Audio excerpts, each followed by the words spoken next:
MC Seni. Ni rafiki yangu sana, nadhani baadhi mnamfahamu, si ndio? Anaitwa MC Seni. Naomba uwapongee wageni waliko Komwe, eti Komwe. Mkono. Haya, karibu rafiki yangu.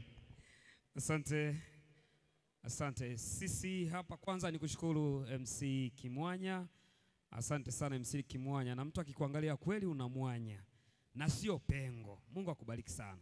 Sasa sisi tuko hapa kama kikundi cha Mavuno na Jocelyn ni mwana kikundi mwenzetu. Kama ilivyo kawaida, sisi wana Mavuno mwenzetu anapokuwa na jambo la heri kama hili, tunajitokeza kwa pamoja, lakini pia tunakuwa na mchango ambao tumemchangia ambao utamsaidia huko anakoenda kuanza maisha ya ndoa.